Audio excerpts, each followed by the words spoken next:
Yo, what's going on, you guys? It's your boy, the FOOTI to the big E here once again with a boxing video. Now, it's the morning after the night before David Haye, Tony Bellew last night, live from the O2 in London. And I've got to be honest with you, I'm so happy for Tony Bellew, man. I predicted in my predictions video that Tony Bellew would get knocked out and knocked out early by David Haye. And to be honest, many of you probably thought exactly the same thing as me. But Tony Bellew stuck in there, stuck to his game plan. And I don't do many review videos on fights, but I felt I had to on this one because I respect every boxer that gets into the ring. You know, it's a hard business. You have to live the life. You know, it's a daily struggle to keep your weight down and get up every morning and train and whatnot. And I respect every boxer. But of late, I'd lost a lot of respect for David Haye. Not of late, let me rephrase that. But after the Klitschko fight, I lost a lot of respect for David Haye when he whined about his toe, and that's why he couldn't push off and get power and get near him and stuff like that. And it felt like really like a cop-out kind of excuse because he just couldn't get near Klitschko that night.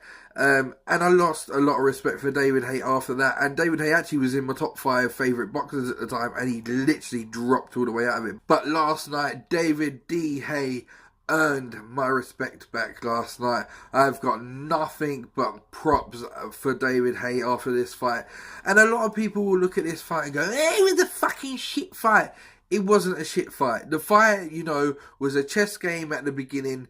David felt the left hook in the first round and he didn't want to go near Bellew after that. He was very wary about going near Tony Bellew. And Bellew was exactly the same. Bellew told you afterwards that he got hit like a mule, the hardest he's ever been hit in his life. And he didn't want to either. He admitted that afterwards. But David Haye, for me, when he broke down in the 5th round, when his ankle went in the 5th round, to gut it out to round 11 for me, mate, there's nothing but respect I've got for you, because I honestly thought when he did that, he was going to quit on his stool. And there was a time, if you look after that, and he went back to his stool, he said to Shane McGuigan, "No, I can't do it, no, I can't do it." You can see him shaking his head going, "I can't do it, I can't do it." And Shane went, "You can do it." Shane stuck it into his head that he can do it. So it was great corner work by Shane as well. Shane said, "Just stay in this corner, and you've always got the puncher's chance." And that's the thing.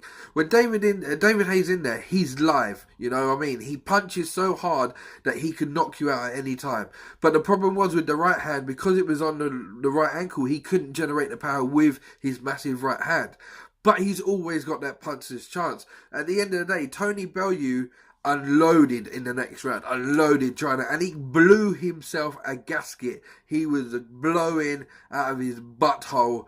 And to be honest, I got to the stage after that where I was thinking, you know what?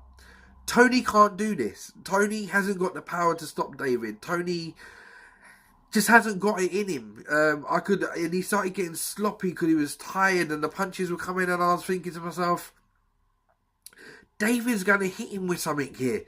And that's what made this fight compelling. Because at the beginning it was a chess match. And if you're a psychologist of boxing, you have to appreciate that. You have to appreciate that they both respected each other.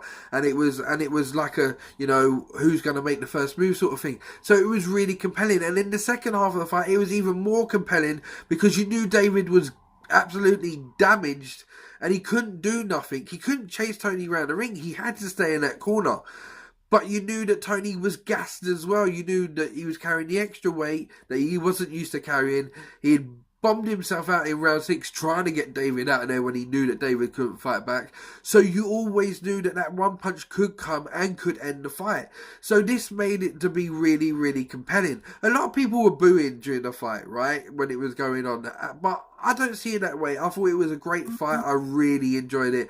And you got to appreciate what both men put out there. You know, Tony Bellew is not used to getting hit with them bombs. David Haye fought with an injury that you could not ridicule him if he pulled out of the fight. But because of the little toe, and because of people like me, and people like you guys as well, who probably felt the same way after the toe, he felt he couldn't pull out of that fight. So he had to dig in, he had to bite his gum shield down, and he had to grit his teeth. And props to the man, because he did it, because he got knocked out of the ring around 11. And if it wasn't for the fact that Shane threw in the towel and the referee stopped it, David would have continued, because David didn't want to look like a quitter after the thing with the Klitschko fight. He knew he lost fans. He knew people didn't appreciate him as much since that fight because of the way he said about his tone and that lot. He lost a lot of respect from a lot of people.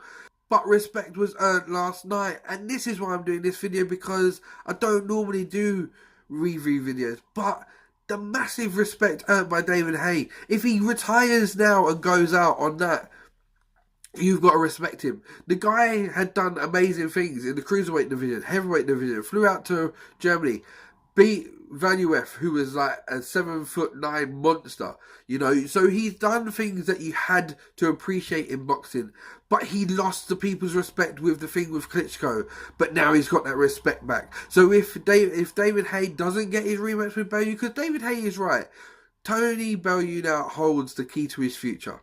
If he can't beat Bellew, there's no point in going anywhere else. So if Tony says no and holds him at his mercy, says, nah, you're not getting a rematch, David hasn't got anywhere to go. But David can now ride off into the sunset now, knowing and earning people's respect back that he should have had. And I'll be honest, we shouldn't lose respect for boxers, but I couldn't help it. And I'm no different. I'm human. I'm no different to you lot that probably felt the same way about David Haye. But he earned respect last night. And people booed when they said, would you want to see it again? People booed. I'll personally be honest, I would love to see it again. Goodison Park, I'll be up for that.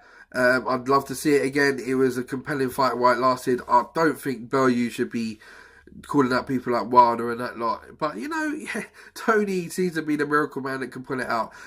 So just before I wrap up this video about how much I respect David Haye after last night and how much I really enjoyed the fight, one thing I want to say is it could be a night that we lost 3 great fighters. Because obviously Paulie Malignaggi lost, looks like he's retiring. Dory Matthews has done wonders for British boxing.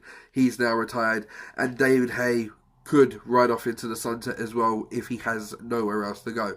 So on the downside, we lost 3 greats in boxing. Paulie obviously will be around, does great commentary and that lot, and great analyst, so I'll be looking forward to seeing for him, but his in-ring career's over. So that was the only downside to the night, but massive props to David Haye. So guys, remember to like, share, subscribe. If you like this video, hit the thumbs up, and I'll be back with more boxing content soon. And for everyone who's watching the Pacquiao video, thank you very much. Just smashing the views on that one, and I love you all, man. And I'm out of it, guys. Bless and peace, people.